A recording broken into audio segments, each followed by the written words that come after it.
Okay, for those of you that weren't here earlier, my name's Lieutenant Ryan Dowdy. Last is D-O-W-D-Y with the Excelsior Springs Police Department. Just an update as far as what you guys got from earlier. So this is going to be a multi-day process. This crime scene is going to remain in place for multiple days. It is going to hinder traffic flow and residents through this area. We have multiple agencies out here that are helping us.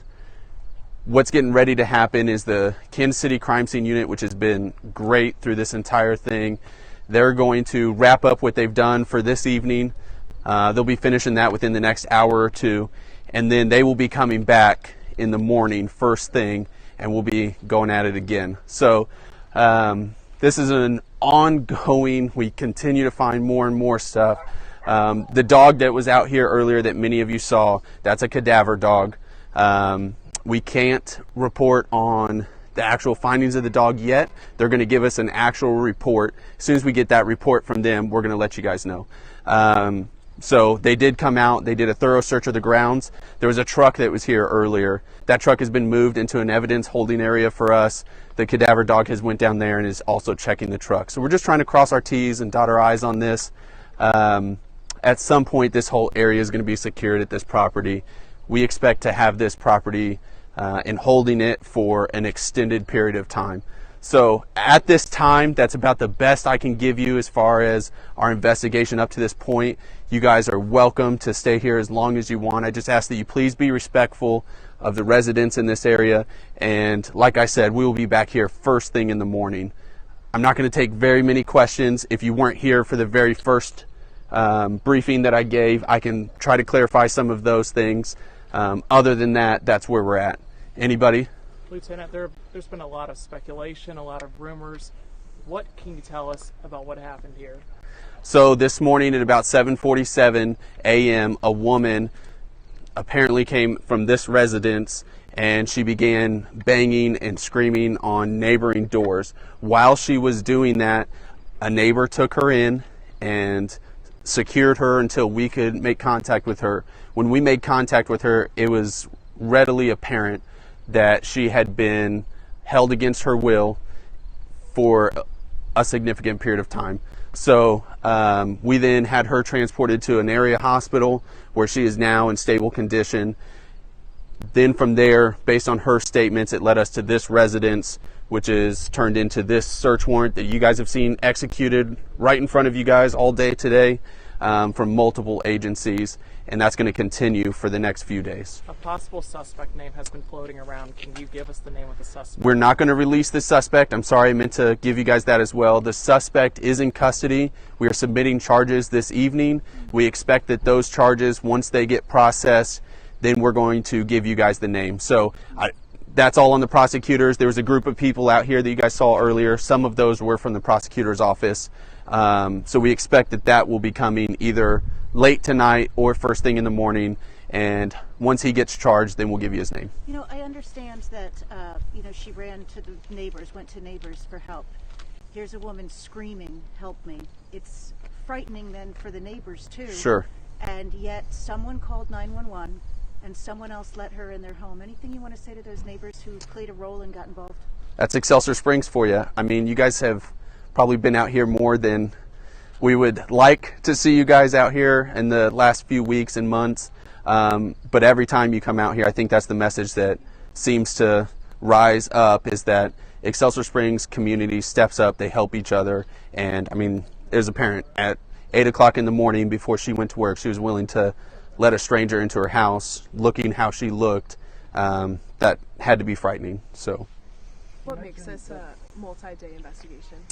The crimes, the nature of the crimes. So it just makes it so that we can't finish it in a day. That's the reality of it. We just can't finish it in a day and make sure that we've crossed all of our T's and dotted our I's. Some neighbors have been wondering if there were multiple victims. Yeah, we're not commenting on that at this time. Is this the only crime scene that you are investigating? It is. With the cadaver dog, that suggests that potentially looking for someone who may have died? Have you seen any signs of a person having died in that house at this stage in the investigation? Other than the cadaver dog, we're not providing any comment on that part of the investigation. I know you can't provide details, but did the dog find something? So I can't provide what its findings were preliminary. They're going to give us an exact report is what they told us. And as soon as they give that to us, we expect that soon, I would assume. But you can't say they found something? They're going to give us a report of their findings, whether it was positive or negative. So the way I understand it from my detectives is that they're going to give us a report. I don't know for sure. And my understanding is whether you found some preliminary indication of another victim or not, you would have called the cadaver dog solely based on the statement of the victim. Correct. Her statement is pivotal. So, and as I mentioned multiple times, we just want to make sure that we leave no stone unturned. So that's part of that process.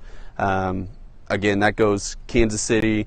We've got surrounding municipalities, whether it's Liberty Police Department, the State Highway Patrol. You'll see all of them out here at some point tonight. They're all helping us tonight. So, do you know how she's doing? I mean, is she going to be okay?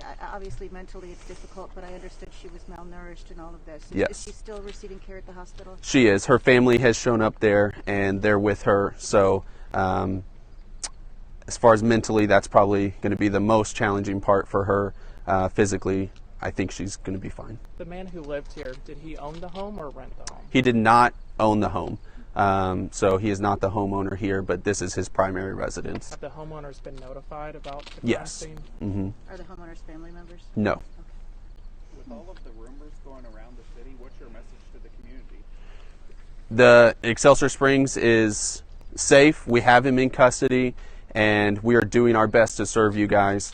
And then the follow-up to that is please just give us some grace when it comes to this location. We need this area to give justice to the victims and make sure that she is taken care of and that this case doesn't fall by the wayside. So please give us some grace in this area. It's going to be really difficult for the coming days for them to move in and about this area. Was she involved in a missing persons case or anything like that? Not to my knowledge at this point. We have had where she is from, that metro agency has been looking into that. Where is she from? I can't say at this time. Nearby, though? Are you not charging him yet because you're still waiting for results from the cadaver dog? Or No, we are just filling out our probable cause affidavits. That's all we're doing. That's all just... I wonder if that results would add to it, and then you would... Nope, we'll do... them all at once. Nope, we're just going to do our preliminary from today's incident. Is she, I know you're not saying where she's from, we certainly wouldn't want to identify her, but is she from the local area, not out of the Kansas City? She's from the metro. Okay, thank you. Okay? All right, guys, that's all I got. Thank you for your time.